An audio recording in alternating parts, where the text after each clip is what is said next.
moi si na kombo ya Bijou d'or. Maman Bijou d'or quand dans le bas kinga na ya pa mapamba te so na ye bosi na ye ko lakisa bino recette ou bien na ye ko betela bino lisolo. Lelo Maman Bijou ay ko betela lisolo te, Maman Bijou d'or ay ko lakisa bino ndenge a rolamba lelo épinard na mbisa ko kauka na semoule à côté. Maman Bijou d'or avant na bandana nkusala musala nanga avant na banda kolamba. Nalingi d'abord ko pesa merci na bato ba banda ko soutenir Bijou depuis bandelitina lelo. Donc Maman Bijou na betela bino lisolo ya ba ingratitude nazalaka ingratité ya mwana eyelinga na bandana na bango. Nazo pesa vraiment merci na ya na moko ya na motema ya Derrick Mosi na Suisse. Otika a petite sœur te yo mto soutenir nga. Nazo pesa lisusu merci beaucoup na moi si à pasteur Nzimba quoi. Maman Martine na Congo. En tout cas, on soutenir la musique, on tient la prière. En tout cas, nous avons vraiment apambola yo Maman Martine.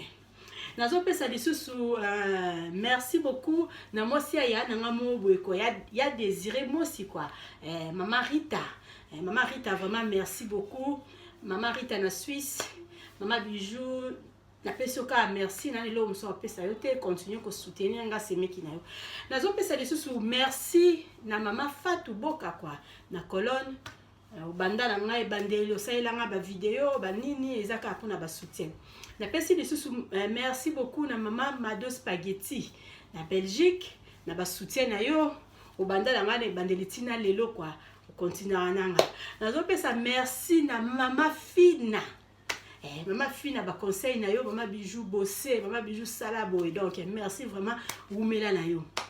Na pesi lisusu merci beaucoup na Markuma Vinga 007 na Francfort. Donc tika Maman Bijou te ozaki toujours dans Maman Bijou jusqu'à maintenant. Na ebite so na bossa na ta mutu moko. En tout cas merci beaucoup na batonyo surtout banda ko soutenir Maman Bijou na ebandeli tina lelo tozana bino ensemble.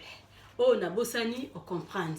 Mais batu penza banda na banda ni bandeli na ba conseil ko soutenir bango wana donc na kokaye jamais ko bossana bango na vidéo oyo. Siko Maman Bijou na ina la kisabino recette nanga nde na banda kolamba. Kama Maman Bijou nde na lobby lelo na la kisabino nde ni na olamba lelo épinard nanga batambisa ko kauka et puis na sali semoule à côté parce que ça la ba mindele mingi batunanga Maman Bijou nde ni no sala semoule la yo ba camarade ya bana nanga ba ozwa vidéo oyo ba otindela bango mais ba kosala interprète ba lobala bango na Dutch ndenge nini Maman Bijou alambaki semoule la ye nzungu nanga yango oyo na ina tasko oyo mafuta nanga ya huile kande na lobaka na mutu nyoso to okuta na vidéo ya Maman Bijou non s'abonner à la chaîne Ngate. En tout cas s'abonner à la chaîne de Maman Bijou d'or, vous n'allez jamais dessus parce que Maman Bijou d'or a l'accès à la recette, Maman Bijou d'or a bêta ma solo, Maman Bijou d'or ça la publicité, Maman Bijou d'or a des informations sur les cas na Congo. Donc ce que vous écoutez dans la vidéo pour l'emballage liboso, non s'abonner Maman Bijou d'or ça a besoin qu'il y a un plus na bino. Bon s'abonner massivement à la chaîne nanga, bon aimaka ba vidéo nanga et pour partager ba vidéo nanga, Maman Bijou d'or naza na besoin kaka ya ba soutien na bino. Merci vraiment na babonner nanga, nzambe apambola bino. Mafuta nanga yango na te mafuta huile. Oeza litungulu na banzo kata litungulu nanga.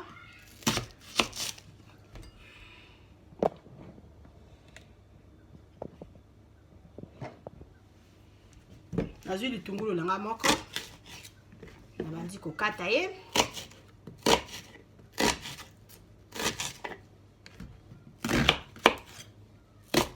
Maman Bijou na loba na bino lobi mwasi mayele sila raté mwasi okoko loba teke na kena ndako moko boy na moni lobo ezangi en tout cas na olamba te mo sa créa kaka ta ma ya pompe ya pamba oyo olambi biloko batu balie donc c'est ça donc parce que et arrivaka moko pe ozaki na posa olamba boye momoni loko boye ezate o former ka mususu na ndenge na et puis batu balie neti lelo boye na olambela bino semoule na moni ki naza na feikil te ba magasin za musika na koko bima te pona somba feikil na olakisa bino lelo ndenge nga na olamba fufu na nga sans feikil c'est ça batungulu langa na te Voilà, natie eza matungulu. Oyo ezali ba poivre. Nasi na kataki ye eza 3 couleurs. Poivre yango oyo ba biso te bino na komba paprika. Natie poivre nanga.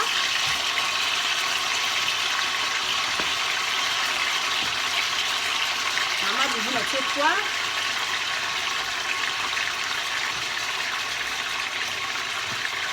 Poivre nanga yeyo. Natie matungulu, natie poivre, naye ko bakisa siko ezali aubergine.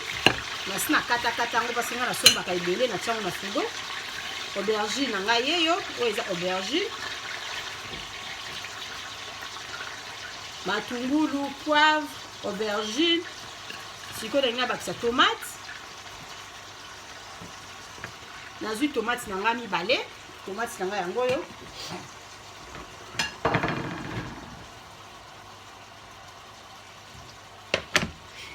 Tomate nanga yango yo. Kampo olamba sans tomate, kampo okotia tomate, ezaka ndenge nini mutu akolambela. Nga pe na lamba moko épinard na tie nanga pe tomate te, mais lelo na sepeli na lamba épinard nanga natia tomate. Et puis na lingaka mo pe na lingaka ko mixer yango lelo na lobi na ko mixer te, na ko kata ye kaka mibimba boye. C'est ça. Mama bijou nazo kata tomate. Tomate nanga eza ya frais, kampo rosa no na ba pele ya manzanza. Ndenge yo moka okolinga.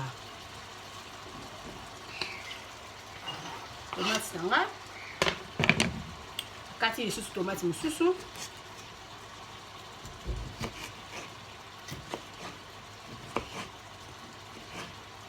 Kati tomate. Lobi na ota ko bete ya bino lisolo ya ndeko na biso mobali pasteur. Na bete la bino lisolo lisusu ya gigolo.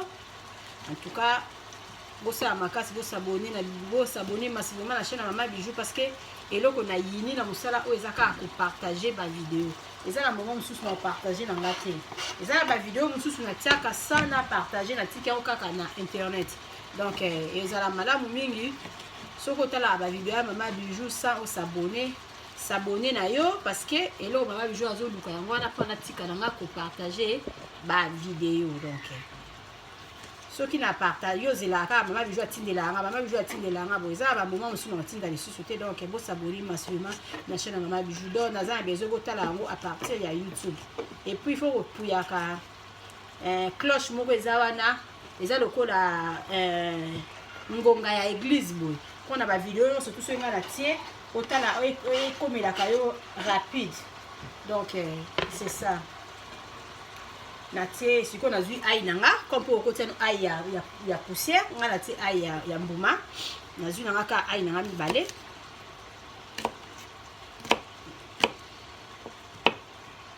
ya ai nanga mibale yango yo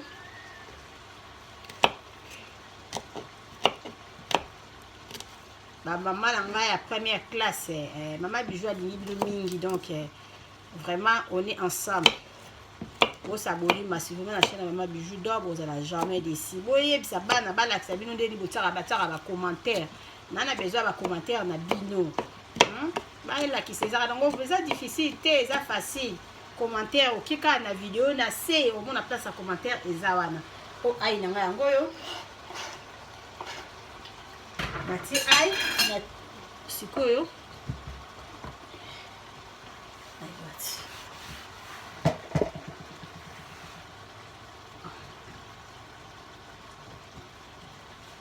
Mama Bijou na bandaki natie mafuta nanga ya huile, natie matungulu nanga, natie poivre, natie aubergine, natie lisusu nini ya lisusu, natie tomate, natie ai nanga ya mbuma. Na kati na olakisa bino biloko nanga na kati yango malamu.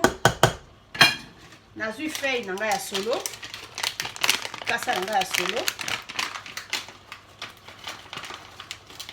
Nakangi moi 2 nabakisi mwa mibale lisusu likolo na sila sala video na lamba épinard mais na lamba yango na lardon lelo na mosala épinard nazotia yango mbisi ya kokauka na wana mususu na lambaka on dirait na lambaka na tiaka na tiaka ba aubergine boité je sais pas mais recette ya épinard on dirait na sina sala yango mais c'est ça différent na on a lambi parce que quand yé wana épinard okoki kolamba ye na midèle ebele. Attends chérie. Bin ich fertig? Non, non, nicht. Ist die Kamera an? Ok. Voilà moi na ramte eko déranger nga. Akende. C'est bon alors. Maintenant sikoyo. Mbisa okauka nga yango yo na sina sukola e bien, na tokisa epe. Na tiaki na congélateur na buka ndambu dabu. Yango na buki ndambu pona kotia ye na biloko nazolamba. Mbisa kokauka. Na sopie na kati ya biloko nanga.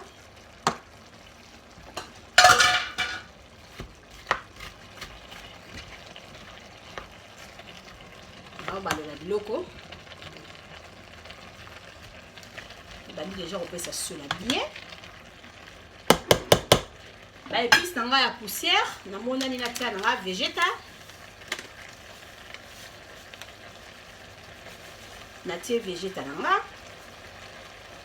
naza besoin ba masolo na bino naza besoin ya en tout cas ndeko nanga oya tindelaki nga lisolo ya pasteur aza mondimi ya église ya pasteur en tout cas nzambe apambola yo na lisolo na yo opesaki nga ya kitoko oyo eza muscade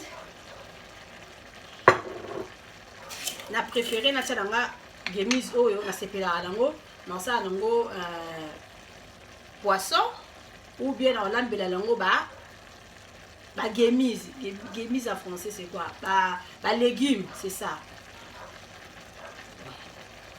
natie mwandam awa na esko nazobalola ba tomate nanga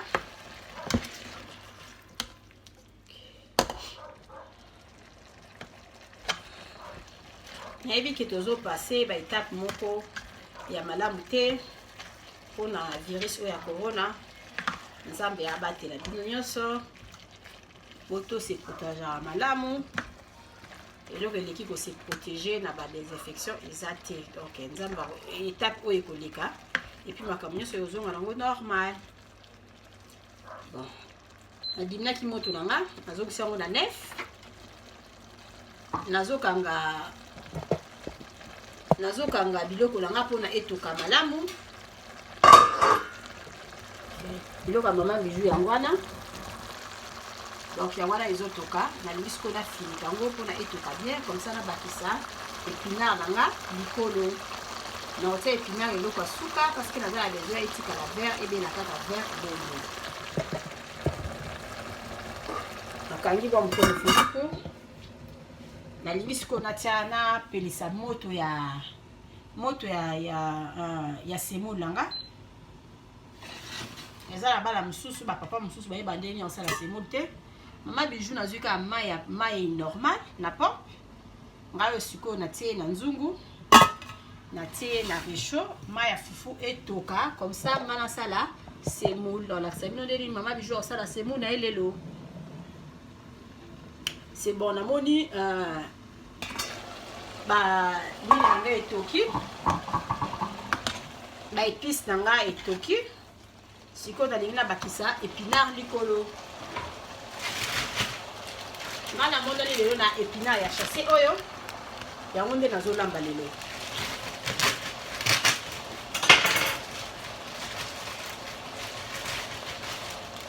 Épinard ya mama bijou yango oyo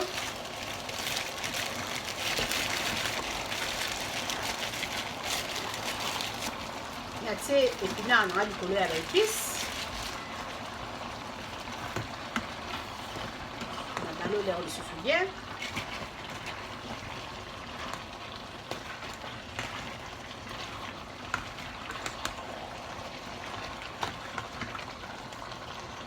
En attendant mai nanga ya semoule na fungoli naza na soso nanga nazotumba na four donc lelo biloko mama bijou akolia yango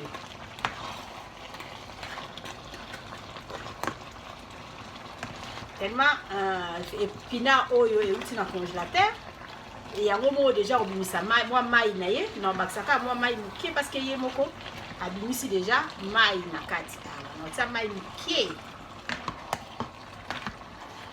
mwasi nde kolamba kwa donc ya côté ya banzaka ya basile, pourquoi pas tout ça là, mais il faut ça pas complet, il faut lamba rapenzo lambi pe ya ba basepeli biso so ba bijou to ba ko lamba te, mais avec le temps malele mayembe na koma penza te lamba ba to bandie pe basepeli na ko lamba biloko ta ya fête il y a 50 personnes va moko, c'est ça.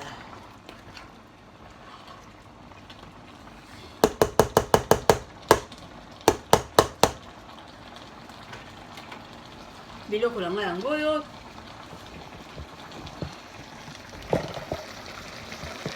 biloko ya mama bijou ya ngoyo sikoyo na bakisa mai mwa mai moke likolo ya epinard na ngai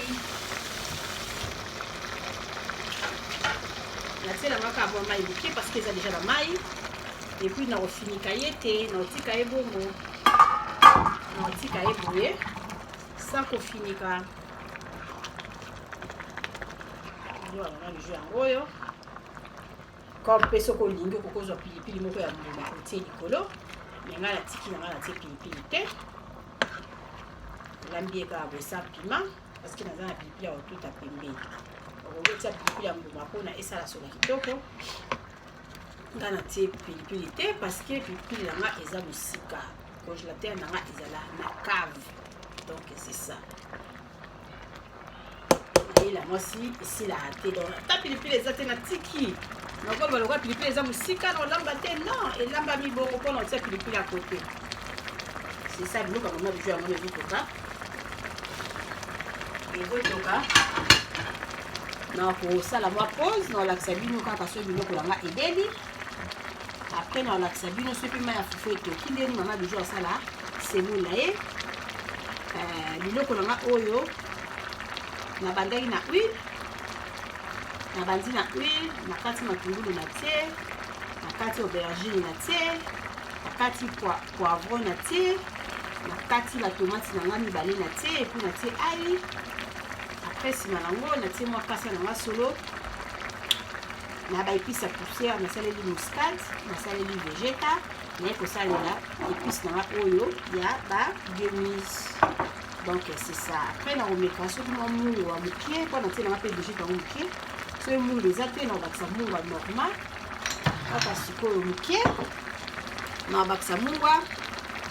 Après natiki biloko na nga etoka, donc kala mingi te biloko ezobela mpona déjà légume oyo eza na lambi ya épinard eumelaka nango te, donc kala mingi te biloko ya mama bijou eza kobela. Pour s'abonner à la chaîne Maman Bijou Massouvement, vous n'allez jamais dessus parce que Maman Bijou awa, Maman Bijou à lambaka, Maman Bijou doit l'accès à une recette, Maman Bijou doit habiter la bino masolo, Maman Bijou doit faire la bino publicité, nous avons besoin Maman Bijou a fait la publicité, Lucas Maman Bijou a fait la publicité, nous avons surtout dans la pour ça. On l'a botti de la recette, na beta na on c'était na rejoindre une vidéo na ça on a katikati ya Bidor TV. Biso ba congolaise na ba congolais tout ça vraiment tenir à penser au soutenir ba tout hein, ça fait rien ba on va soutenir nga nzamba pambola bino à suivre. Bon biloko na ngai épinard na ngai ebeli mai na ngai pe ya fufu etoki épinard na ngai yangwana tellement loko ezala na ba milinga mo ebo mona malamu ezate épinard na ngai ebeli vraiment kitoko makasi. Sikoyo nalingi nasala semoule, donc natikaki mai na ngai ya semoule, mai etoki mai yango wana etoki. Sikoyo Mama Bijou alingi asala semoule na ebandeli nayebisaki bino nalobi ke Mama Bijou lelo naza na feikile te parce que nandima ete nasala semoule et puis na vérifiaki te feikile eza te. Bon lokola feikile eza te nango koloba teke na olamba semoule te mpona feikile eza te. Nazwi mwa ndambu ya huile natie natie mwa ndambu ya huile na mai na nga et puis na olamba semoule na nga bongo sans feikile.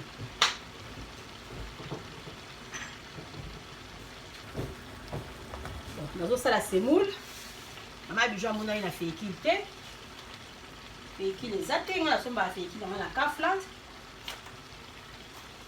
Donc lelo na tongo na koti magasin mais je savais pas que feikile esili, c'est ça. Donc semoule na nga yango oyo na bandi kobalola semoule na nga Et ça, la tout ça la semoule sans bafoué. Voilà, on fait comme ça la semoule sans bafoué. Donc il faut la salade et le oyo. Donc ça, on a ça la foufou pour mbamba. On a ça la foufou ngai.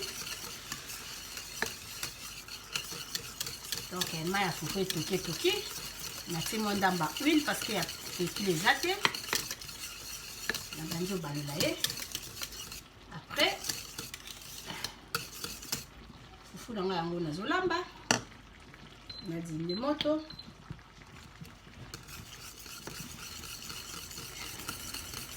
Ça dépend eza ba tusu balinga fufu makasi, eza ba tusu balinga fufu pete, nga fufu nanga penza so eza makasi mingi na olia te. Donc c'est ça. Ni na ba foué na ngeza pe muke. Ya munene bukani. Okay.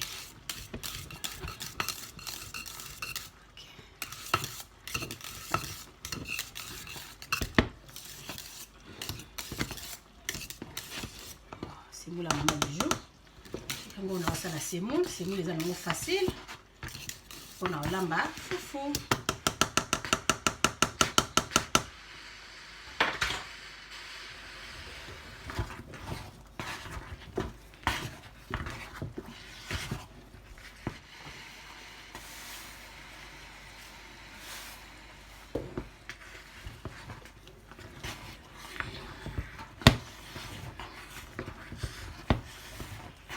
Donc, Boyan, tu vas montrer ça à Mohamed. Hein?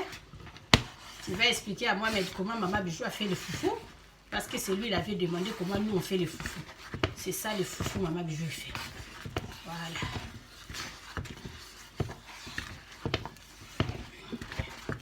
Maloba, moi si le kolamba, moi si le boko. Eh, yanzambe pe zaka yanzambe quoi. Tu dois sortir calme na chaîne nanga okuta yanzambe. C'est ça, foufou à Maman Bijou. En gros, vous s'abonnez massivement à la chaîne de Maman Bijou. Vous avez besoin d'abonner la matin. Donc, si vous avez la vidéo, vous avez besoin de talaka. Vous pouvez faire Maman Bijou courage. Si vous écoutez ma vidéo à Maman Bijou, vous avez un post à Kouidenga pour partager. C'est ça, foufou à Maman Bijou. En gros, voilà. Azala muluba te tatu mukulu ne peso okuta na vidéo ya Maman Bijou. C'est ça. Fufu na nga yango yo. Voilà. Tatu mukulu don na bengi tatu mosu ya orem quoi. Maman Bijou azolamba fufu. Bilo to kolela te to ya kosala na mukulu.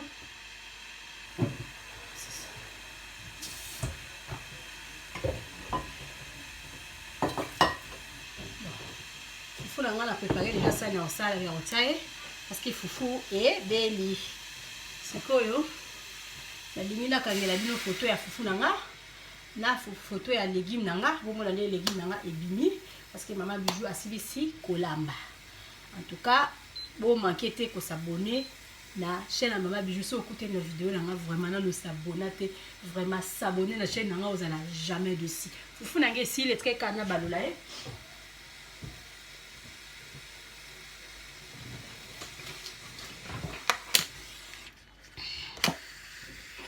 Maman Bijou yango yo. Tellement la isbino za na muluba te, mais qui parle ici sauté quoi. Qui passe sauté oh. Voilà. Il faut ya Maman Bijou yango yo.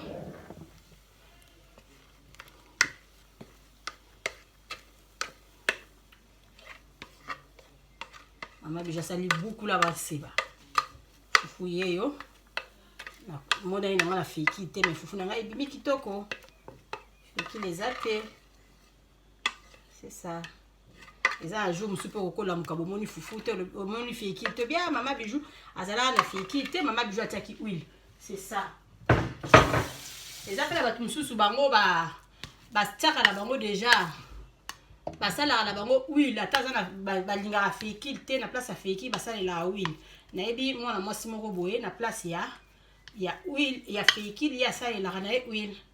Donc c'est ça, nous avons ça et l'ongia foufou nangai. ezala malamu fufu mama bijou yango oyo ebeli donc fufu oyo ezolia masiko oyo